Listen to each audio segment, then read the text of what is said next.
Hello, my name is Brad Beard, owner and winemaker for Mercury Wine, and we're doing our second wine and food pairing video today. It's going to be my brother Grady's all-time favorite. This is what he would consider a cheese crisp, circa 1972, Phoenix, Arizona, the Mexican style food that we grew up with when we were there. It's a very simple and very easy recipe, but super tasty as well. A great little appetizer, or if you just wanted something, you know, nice and quick for dinner. It's one of those other recipes where you can go to the refrigerator and pick out things that you know, you had 2 or 3 days ago but didn't know what to do with. A little leftover, a little of this, a little leftover of that, and you can toss it on and make your own, I don't know, called a cheese crisp, more like a Mexican style mini pizza or something like that today. Okay, here we go. Here's a little close-up shot of all of your goodies. We've got my 17 Zin that we'll be tasting against this. We've got the 2016 Dark Side. We've got our freshly fried tortillas. We've got a little tomato, a little green chili. We've got a red salsa, a green salsa, some guacamole, a little sour cream. Depending on what type of cheeses you like, you can do the Tillamook, just a regular cheddar, or you can do the Sargento. That happens to be a Mexican blend. It just happens to be what I had in the refrigerator. And then I did a La Tortilla Factory low carb soft flour tortilla and a regular tortilla. I'll see which one I like best. But anyway, there's a nice little look at the ingredients.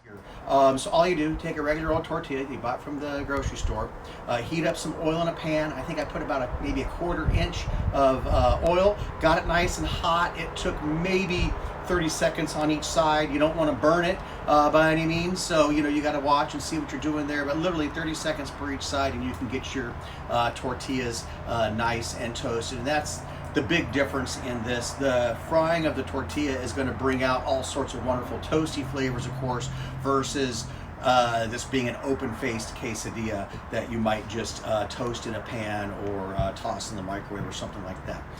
Get a little pan that you can toss into the oven. Oh, I've got my oven set at 375 degrees, and then again, once it goes in there, it's not going to take too much time.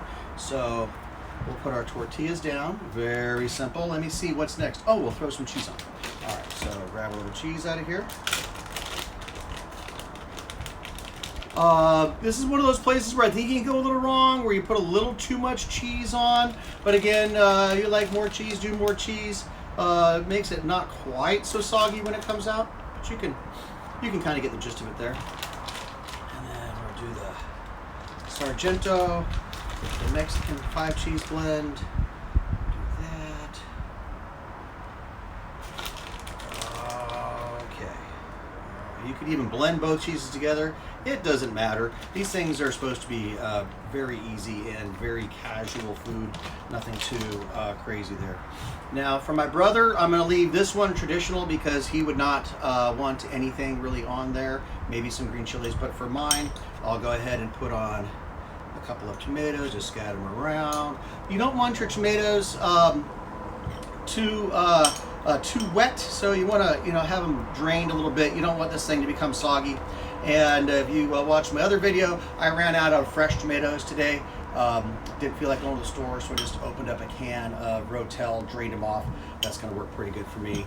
And I just love the way cheese and green chilies work together. I know that Rotel has green chilies in there, but I want to add some more. Oh my gosh. They're ready to go. All right, give me about 2 or 3 minutes and I'm gonna pop these guys in the oven, bring them back out, we'll taste them, see which one of my wines goes good, put some different toppings on as well. Be right back. Okay, my friends, we're back and look at that, they're looking pretty good. Let me zip over to the table real quick. Just wanted to get you a close-up before I chopped them all up and got my goodies on there. All right, now we're having some fun. We've got our goodies ready to go here. Get them off. They're freshly out of the oven. These took, oh my gosh, probably about 6 or 7 minutes.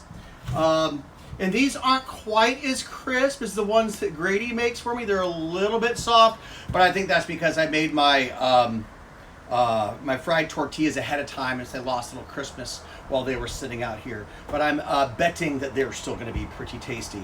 So as you saw earlier, we have one that was plain, one already had some goodies, but gosh dang it, I'm going to go ahead and get some more good stuff on there. Who doesn't want a little bit of guacamole? I like throwing this little spot down there in the middle, because if he's kind of spinning around a little bit, when you cut this into 4 pieces, everybody gets a little, oh no, nothing for my sour cream. There we go. Same thing with the sour cream. We'll toss that in there. Again, traditional, you can just go straight off and don't add any of these goodies. All right, let's see what we can do here. There we are. There it is. Very nice. Now I think we're going to start out pairing this with my 2017 Zinfandel. Nice, ripe, fresh fruit, Russian River, so it's not quite so jammy. Let's go traditional first on that. All right. Oh, still nice and crispy on the outside edge, so I didn't completely ruin it by waiting a little while. Putting here, the magic of this is truly the deep fried tortilla. It makes everything. Otherwise, you just have a regular old quesadilla. And like I was saying, you could easily put on some taco meat. You could put, I don't know, some chopped steak from the day before, whatever you would like. Just throw it on top, empty out the refrigerator, and have some fun. Oh wow, absolutely delicious! But what makes it is the crispy tortilla. Oh, very nice.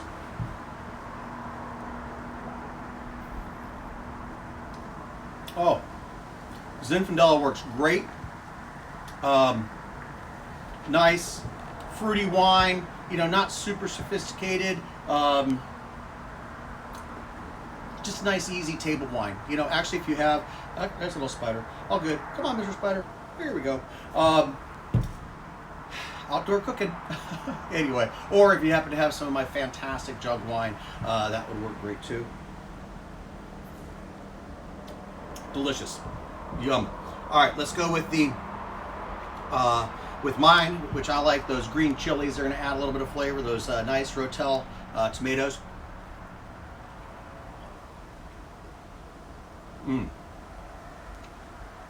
All right, just more stuff on there. Really nice. Let's see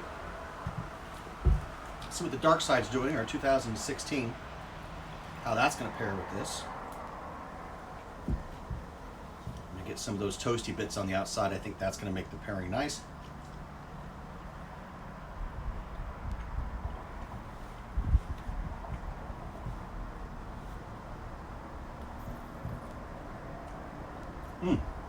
Oh, that goes fantastic with it as well. Let me see the one. Let me go back to this one without the tomatoes and the green chilies.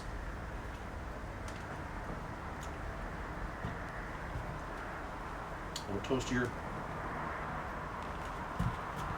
Ready? Do you need a little snack, buddy? I'm sorry. There you go. He was waiting very patiently.